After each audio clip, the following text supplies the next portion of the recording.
우리 다 함께 일어나셔서 하나님의 말씀 읽도록 하겠습니다. 하나님의 말씀은 누가복음 24장 13절에서 35절까지의 말씀입니다. 제가 13절 읽고 여러분이 14절 읽고 35절까지 교독하시겠습니다. 그날에 저희 중 둘이 예루살렘에서 25리 되는 엠마오라 하는 촌으로 가면서 저희가 서로 이야기하며 문의할 때에 예수께서 가까이 이르러 저희와 동행하시나 예수께서 이르시되 너희가 길 가면서 서로 주고받고 하는 이야기가 무엇이냐 하시니 두 사람이 슬픈 빛을 띠고 머물러 서더라.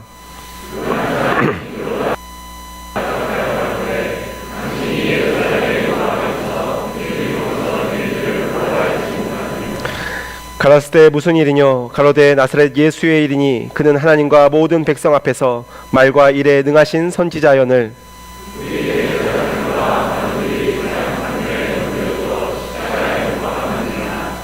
우리는 이 사람이 이스라엘을 구속할 자라고 바라노라. 이뿐 아니라 이 일이 된 지가 사흘째요.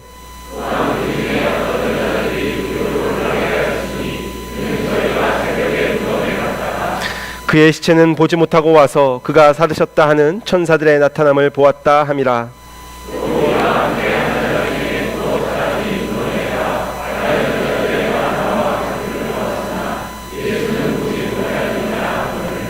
가라스대에 밀어나고 선지자들의 말한 모든 것을 자들이여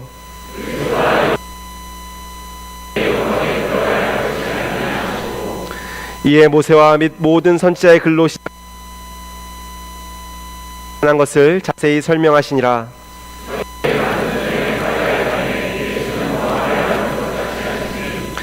저희가 관건하여 가로되 함께 유하사이다.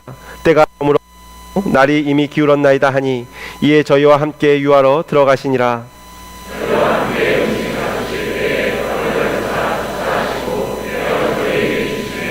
저희 눈이 밝아져 그인 줄 알아보더니 예수는 저희에게 보이지 아니하시는지라.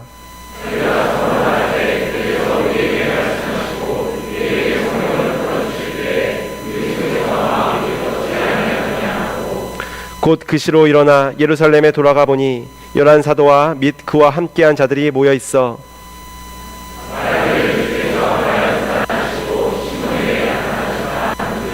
함께 읽겠습니다.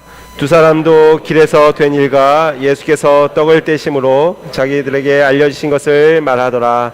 아멘. 우리 주인 인사하고 앉으시겠습니다. 예, 오늘 우리 버지니아에서 오셨는데요. 우리 목사님 부활주일 말씀 전해주시겠습니다.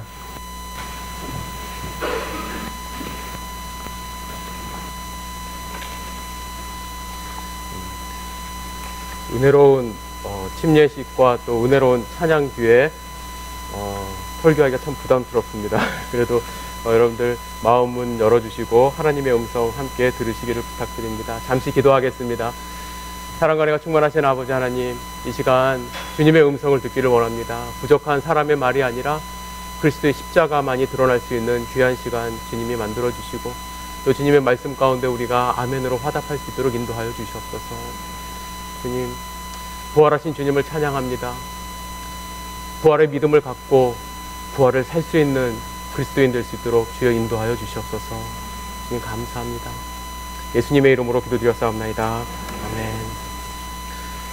예수님이 부활하셨습니다. 부활을 믿으시나요? 네.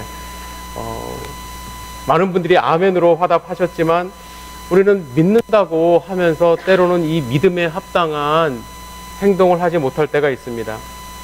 빌립보서 1장 20절에 사도 바울은 이렇게 권면합니다. 그리스도의 복음에 합당한 생활을 하라. 복음을 듣고 아는 것으로 끝나는 것이 아니라 그리스도의 복음을 믿었으면 거기에 맞는 생활을 하라고 권면합니다. 야고보서 2장 17절에 야고보도 이렇게 권면합니다. 이와 같이 행함이 없는 믿음은 그 자체가 죽은 것이라. 믿음은 행동이 따라야만 합니다. 그렇죠? 그리고 여러분들의 행동은 무엇을 믿는가에 많이 근거해 있습니다. 우리는 예수 그리스도의 부활을 믿는다고 고백했습니다. 그렇다고 한다면 부활을 믿는 행동이 우리 삶 가운데 드러나야만 합니다. 그리고 우리의 행동은, 우리의 모든 행동은 부활을 믿는 믿음에 근거해야만 합니다. 천국의 소망을 가지고 소망 중에 즐거워하며 때로는 환난이 있어도 참을 줄 아는 그러한 그리스도인의 생활을 우리는 보여야만 합니다. 한마음교회 성도 여러분, 여기 계신 모든 분들이 부활하신 주님을 만나고 부활을 믿고 또 참 소망을 갖고 부활을 증거하며 살아가기를 주님의 이름으로 축복합니다. 물론 부활에 대해서 많이 들어서 알고는 있지만 부활이 믿어지지 않는 분들 계실 줄 압니다. 또한 부활을 믿는다고는 하지만 어떻게 행동을 해야 될지 잘 모르는 분들 또 있을 줄 압니다. 저는 오늘 누가복음 24장의 말씀을 통해서 오늘 본문에 등장하는 두 사람이 어떻게 예수님을 만나고 또 예수님을 보게 되고 또 부활하신 예수님을 증거했는지 잠시 살펴보려고 합니다. 그래서 여기 계신 모든 분들이 예수님을 만나 부활신앙을 갖고 부활을 증거할 수 있기를 바랍니다. 오늘 본문에 부활하신 예수님을 만난 두 사람이 나옵니다. 18절에 그 한 사람의 이름이 나오는데 글로바라고 합니다. 글로바가 누구인지에 대해서는 의견이 사실은 좀 분분합니다. 여러분들이 인터넷 찾아보시면 여러 가지 의견이 있어요. 하지만 우리가 성경 안에서 추측할 수 있는 것은 요한복음 19장에서 우리는 추측이 가능합니다. 예수님이 십자가에 달려 죽으실 때 그 옆에 있던 4명의 여인이 나오죠. 예수님의 어머니, 예수님의 이모, 그리고 글로바의 아내 마리아, 그리고 막달라 마리아가 나옵니다. 저는 이때 등장하는 글로바와 그의 아내 마리아가 오늘 본문에 등장하는 동일 인물이 아닐까 생각을 합니다. 그들은 예수님이 십자가에 달려 돌아가시는 것을 옆에서 지켜본 사람들입니다. 물론 우리가 본문에서 두 사람이 어떤 사람인지를 알아내는 것도 중요하지만 저는 더 중요하게 생각해야 될 것이 있다고 생각을 하는데 이 두 사람의 영적 상태입니다. 두 사람의 영적 상태를 알 수 있는 두 곳을 우리는 찾을 수 있는데요. 첫째는 16절입니다. 16절에 보면 뭐라고 말씀하시냐면 눈이 가리워졌다 이렇게 말씀합니다. 여기서 눈이 가리워졌다는 것에 대해서 여러분들은 어떻게 생각을 하시나요? 어떤 분들은 여기가 지금 저녁이니까 저녁에 날이 어두워서 옆에 있는 사람을 잘 보지 못했을 거다 이렇게 추측합니다. 또 어떤 분은 제가 그렇게 적용하는 분도 봤어요. 배가 너무 고파서 그랬을 거다. 왜 그러냐면 30절에 보시면 예수님이 떡을 떼어준 후에 그들의 눈이 밝았거든요. 여러분들 경험해 보셨나요? 배 너무 고프면 잘 안 보이지. 누가 와서 목사님이 와서 식사하셔도 잘 안 보이잖아요. 그렇죠? 하지만 여기서 가리워졌다라는 단어는 헬라어로 크라테오라는 단어입니다. 크라테오의 수동형으로 쓰였는데요. 크라테오는 영어로 번역하면 어떤 의미가 있냐면 hold, seize 이런 단어의 뜻이 있습니다. 즉 그들의 눈이 어디엔가 붙잡혀 있었다라는 거예요. 붙잡혀 있었다. 그래서 어느 영어 번역 다른 번역을 보면은 but their eyes were holden 이렇게 번역하기도 합니다. 그들의 눈이 어디엔가 잡혀 있었어요. 그들의 눈이 어디에 잡혀 있었을까요? 아까도 제가 말씀드렸듯이 그들은 예수님이 십자가에 달려 돌아갔을 때 그 옆에 있었던 사람들이에요. 그들의 눈은 예수님의 죽으심에 붙잡혀 있었습니다. 오늘 본문에 보면 예수님이 그들에게 나타나셔서 너희들이 서로 주고받는 이야기가 무엇이냐 이렇게 물어볼 때 글로바가 대답을 합니다. 글로바가 쭉 대답을 하는데 이 글로바 대답의 요점은 무엇이냐면 예수님이 죽었다는 거예요. 20절에 대제사장들과 관리들이 십자가에 못 박았다. 23절에 그의 시체는 보지 못했다. 24절에 보면 예수는 보지 못하였다. 그럼 그들은 예수가 살아나셨다 하는 천사의 말을 전해 들었어요. 그럼에도 불구하고 그들의 눈은 어디에 사로잡혀 있었냐면 예수님이 십자가에 못 박히신 것과 시체가 없어진 거에 사로잡혀 있었습니다. 그들의 눈과 그들의 생각은 예수님의 죽음에 머물러 있었다는 것입니다. 시체에 붙들려 있었습니다. 그래서 부활하신 예수님이 옆에 있어도 알아볼 수가 없었습니다. 우리의 눈은 어디에 붙들려 있지 않습니까? 많은 분들이 앞만 보고 열심히 살아갑니다. 물론 열심히 사는 것이 나쁜 것은 아닙니다. 그런데 문제는 때로는 우리 인간적인 생각, 우리 인간적인 목적에 사로잡혀서 하나님의 그 크고 놀라운 일을 발견하지 못하고 살아갈 때가 너무나도 많다는 것입니다.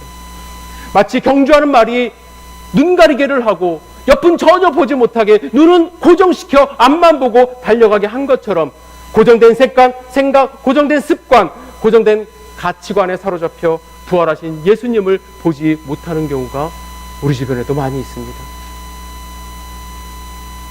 혹시 우리의 눈도 어디엔가 붙들려 부활하신 예수님을 발견하지 못하는 것은 아닌지.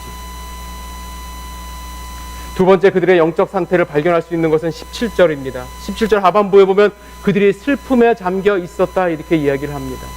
예수님이 묻습니다. 너희가 길 가면서 서로 주고받고 하는 이야기가 무엇이냐? 그때 두 사람이 슬픈 빛을 띠며 머물러 섰다 이렇게 말씀합니다. 킹제임스 버전은 조금 다르게 번역을 했습니다. 너희가 걸으면서 서로 주고받는 대화가 무엇이기에 너희가 슬퍼하느냐? 이 슬픔이란 단어를 예수님의 질문 가운데를 갖고 들어왔어요. 번역을 어떻게 하느냐? 이것도 중요하지만 중요한 사실은 뭐냐면 옆에 지나가는 사람이 느낄 정도로 그들은 슬픔 가운데 서로 대화를 했다라는 거예요.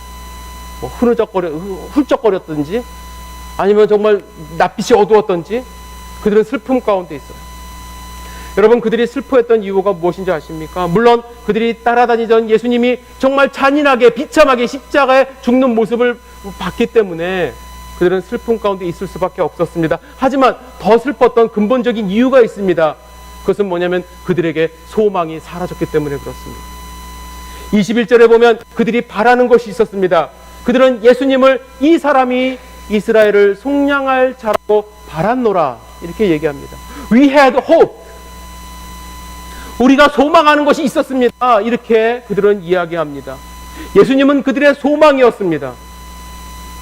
그리고 그들은 예수님을 통해서 바라는 것이 있었는데 그것이 뭐냐면 이스라엘이 속량되는 것입니다. 속량은 자유와 해방을 주는 것입니다.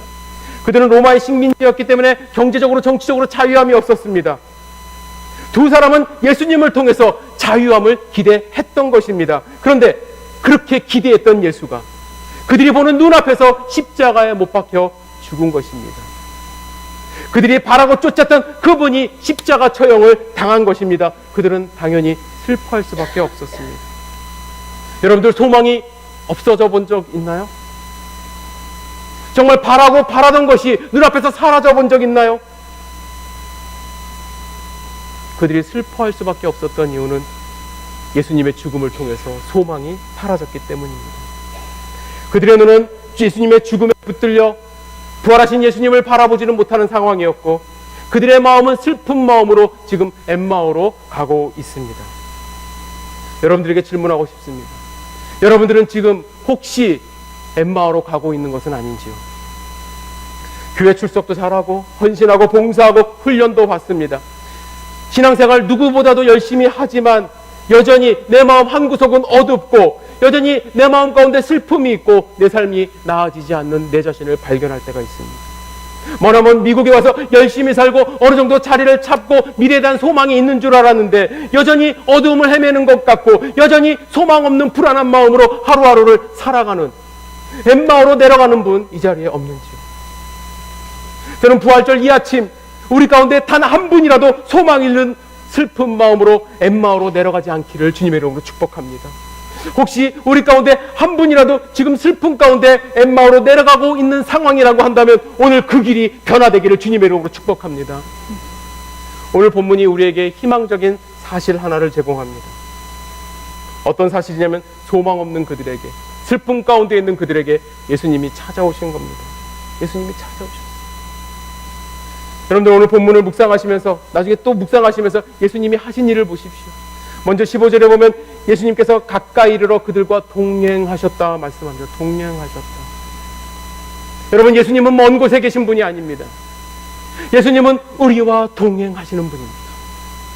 뿐만 아니라 예수님은 그들의 이야기를 들어주셨습니다. 예수님은 우리의 이야기를 들으시는 분입니다. 지금도 저 위에서 혹은 이 옆에서 우리의 기도를 들어주시는 중보자 되십니다. 그리고 예수님은 오늘 본문에 보면 그들의 믿음 없음을 지적하셨고 그들의 믿음을 위해서 예수님에 대해서, 하나님에 대해서 풀어서 설명해 주셨습니다. 그리고 왜 예수가 그리스도가 됐는지 자세히 풀어주셨습니다. 나아가서 예수님은 그들을 위해서 떡을 취하고 축복하고 떼어서 나눠주셨습니다. 성찬을 해주셨습니다. 예수님의 말씀을 듣기 시작했을 때 예수님의 말씀을 듣고 예수님과 교제하는 이 과정 속에서 엠마오로 가던 그들에게 변화가 일어나기 시작합니다. 전 두 가지 변화를 여러분들과 함께 나누고 싶습니다. 첫째 변화는 뭐냐면 수동적인 변화가 왔어요. 그들의 눈이 밝아졌다고 말씀합니다. 31절에 보면 어두웠던 그들의 눈이 밝아졌다 이렇게 표현하고 있습니다. 여기서 밝아졌다라는 단어 헬라어로 디아노이고라는 단어로 쓰였습니다. 디아노이고라는 단어는 열다라는 뜻을 갖고 있습니다. 열다라는 뜻의 수동형이에요. 수동형. 제가 아까 그들의 영적 상태를 설명할 때 그들의 눈이 수동적으로 어디에 붙잡혀 있었다고 말씀드렸죠. 그러나 이제 그들은 예수님과의 교제를 통해서 그 붙잡혀 있던 어두워졌던 그의 눈이 열리기 시작한 거예요. 여기서 아주 중요한 사실을 하나 발견할 수 있습니다. 그들의 눈이 열린 것은, 그들의 눈이 밝아진 것은 그들의 노력이 아니라 예수님이 열어주신 거라는 거예요. 그들의 눈은 수동적으로 열렸어요. 이것은 전적인 하나님의 은혜임을 내포하고 있습니다. 그래서 32절에서 이렇게 고백합니다. 성경을 풀어주실 때 마음이 뜨겁지 아니하더나. 여기서 풀어준다라는 것도 디아노이고 능동형으로 쓰였습니다. 예수님이 말씀을 풀어주실 때, 내가 푼 게 아니라 예수님이 풀어주실 때 그들의 마음이 수동적으로 뜨거워졌다라는 얘기예요. 그들의 눈을 열어 예수님을 보게 된 것도, 그들의 눈이 열린 것도, 그들의 마음이 뜨거워진 것도 예수 그리스도의 하나님의 은혜라는 것입니다. 그들은 은혜를 받았어요. 저는 한마음교회 성도 모두가 이와 같은 예수님의 은혜를 경험하기를 주님의 이름으로 축복합니다. 혹시 이 자리에 아직 이 은혜를 경험하지 못한 분이 있다고 한다면 하나님은 여러분들에게 그 은혜를 베푸시기 위해서 지금도 문 밖에 서서 여러분들의 마음의 문을 두드리고 있음을 아셔야만 합니다. 요한계시록 3장 30절 볼지어다 내가 문 밖에 서서 두드리노니 누구든지 내 음성을 듣고 열면 내가 그에게로 들어가 그와 더불어 먹고 그는 나와 더불어 먹으리라. 믿으십니까? 주님은 우리의 마음 문을 두들기고 계십니다. 엠마오로 가던 두 사람, 그들이 했던 것은 무엇인가요? 예수님의 말씀을 들었어요. 예수님이 지나치려고 하실 때, 엠마오로 한 마을에 이르자 지나치려고 하실 때 예수님을 강권에서 붙들었어요. 그렇다면 우리가 할 수 있는 것은 무엇입니까? 최선을 다해서 예수님의 말씀을 읽어보려고 하는 것, 들으려고 하는 것. 우리가 할 수 있는 것은 무엇입니까? 예수님께 강권하여 주님 이 자리에 오시옵소서 기도하는 것. 예수님의 말씀에 최선을 다해서 귀를 기울여 보는 것. 예수님과 교제하는 것. 한마음교회 홈페이지를 이렇게 보니까 생명의 삶, 1:1 제자 양육, 성경 통독. 제가 성경 통독 참 좋아합니다. 저는 성경 통독 90일 1년에 2번씩 이렇게 하고 그랬는데 하나님의 말씀 읽는 것. 오늘 보니까 주보에 간지로도 여러분들 신앙 훈련 프로그램이 준비되어 있습니다. 이 프로그램은 예수님이 여러분들을 위해서 교회를 통해서 준비해 주신 것입니다. 우리가 정말 예수님의 말씀을 경청하고 예수님과 함께 커려고 노력하고 주님의 말씀을 하나라도 더 붙잡으려고 우리가 노력할 때 주님의 은혜로 우리의 눈이 열리고 그 말씀이 풀리고 우리의 마음이 뜨거워질 것입니다. 엠마오로 가던 두 사람의 두 번째 변화는 어떤 변화냐면 능동적인 변화입니다. 행동이 나타났어요. 첫 번째는 제가 뭐라고 말씀드렸죠? 수동적인 변화, 은혜를 받았어요. 두 번째는 그 받은 은혜를 가지고 능동적인 변화가 일어납니다. 본문에 보면 뭐라고 말씀하시냐면 그 시로 일어나 예루살렘으로 돌아갔다고 말씀합니다. 그리고 제자들에게 그들이 만난 예수님을 증거하는 모습이 마지막 부분에 나옵니다. 여러분, 부활하신 예수님을 만나고 마음이 뜨거워지고 눈이 열리는 은혜를 전적으로 하나님께 받는 것입니다. 하지만 은혜 받는 자는 가만히 있지 않습니다. 예수님을 만난 사람들은 그 시로 일어났습니다. 그 시로 일어나 예수님을 만난 사람들은 예루살렘으로 돌아갔습니다. 그 시로 그들이 가던 길의 방향을 완전히 바꾸어서 예루살렘을 향했습니다. 여러분, 예루살렘이 어떤 곳입니까? 그들이 돌아간 예루살렘은 어떤 곳입니까? 위험한 곳이에요. 왜냐하면 예수님이 붙잡히셨고 예수님이 십자가에 달려 돌아가셨고 그리고 그 시체가 없어진 곳입니다. 사람들은 그 시체를 가져간 사람들을 찾기 위해 혈안되어 있었습니다. 위험한 곳이에요. 하지만 그들은 그곳에 가지 않을 수 없었습니다. 왜? 그들이 만난 예수님을 증거해야만 했기 때문에. 그들의 삶의 방향과 행동이 변화가 되었다는 것입니다. 여러분들은 지금 어디로 가고 계십니까? 지금 어디에 계십니까? 혹시 눈이 가려지고 슬픔으로 엠마오로 가고 있던 분 계시다고 한다면 저는 주님을 붙드시기를 바랍니다. 말씀을 붙드시기를 바랍니다. 그렇게 주님을 붙들고 주님과 함께 거하려고 하는 우리 모습을 통해서 주님은 우리의 마음을 열어주실 것이고 그 은혜로 우리의 마음이 뜨거워지게 주님을 만날 수 있게 해주실 것입니다. 혹시 여러분들 부활의 주님을 만나셨습니까? 부활하신 주님을 믿으십니까? 그렇다면 즉시 일어나 우리는 가야만 합니다. 우리가 가야 할 곳은 어디입니까? 주님의 부활의 소식이 필요한 곳입니다. 물론 어떤 분들에겐 선교사의 사명으로 먼 곳으로 보내실 수 있습니다. 하지만 우리가 가야 할 곳은 먼 곳만이 아닙니다. 우리 가정이 될 수 있습니다. 우리 자녀가 될 수 있습니다. 우리 이웃이 될 수 있습니다. 중요한 것은 주님이 우리의 눈을 열어주셨기 때문에, 우리에게 뜨거운 은혜를 주셨기 때문에 우리는 그것을 내 것으로만 간직하고 살아서는 안 된다는 것입니다. 주님이 그렇게 하신 이유, 엠마오로 가던 그 사람에게 나타나신 이유, 그들의 마음 문을 열어주신 이유, 그들의 눈을 열어주신 이유는 무엇입니까? 증거하며 살라는 것입니다. 2016년 한마음교회 부활주일, 그냥 1년에 한 번 스쳐 지나가는 절기 예배가 되지 않았으면 좋겠습니다. 이 자리에 계신 모든 분들이 정말 헌신이 되어서 주님의 말씀을 붙들고 부활을 증거하는 삶을 사시기를 주님의 이름으로 축복합니다. 제가 좋아하는 저자 가운데 찰스 콜슨이 있습니다. 찰스 콜슨, 여러분들 한 번쯤 들어보셨을 거예요. 이 책도 읽어보셨을 거예요. 그는 닉 대통령의 특별 보좌관으로 있었습니다. 고문관으로 있었어요. 그러다가 워러게이트 사건 때문에 한순간에 감옥으로 가게 됩니다. 예수님이 필요 없었던 사람이에요. 냉철한 사람입니다. 똑똑한 사람입니다. 그러나 그가 감옥에서 예수님을 만났어요.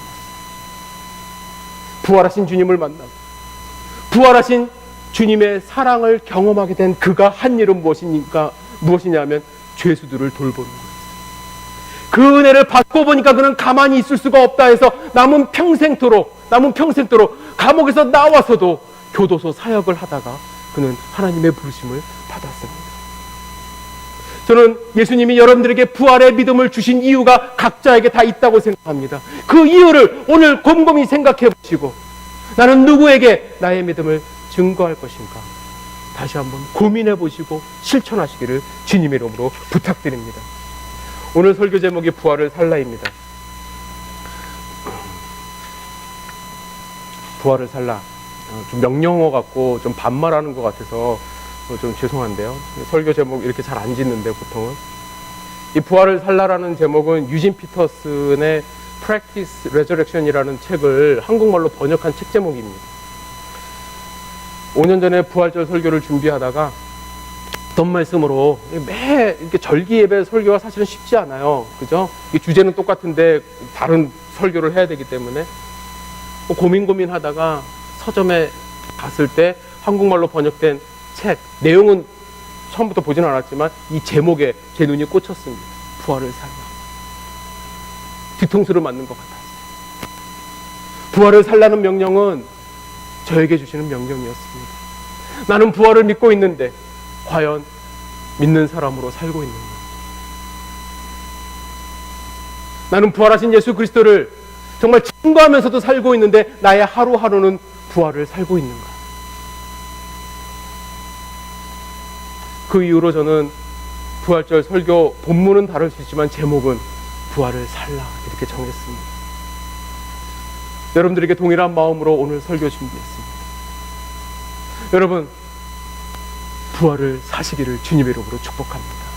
부활을 믿고 거기서 끝나는 것이 아니라 나 부활 믿어, 나 천국 갈 수 있어, 나 한마음교회 다녀, 좋아, 즐거워, 거기서 끝나는 것이 아니라 부활의 소망을 가지고 아직 부활을 믿지 않는 분들에게 다가가 부활을 증거하며 사시기를 주님의 이름으로 다시 한번 축원합니다. 이 시간에 우리 찬송가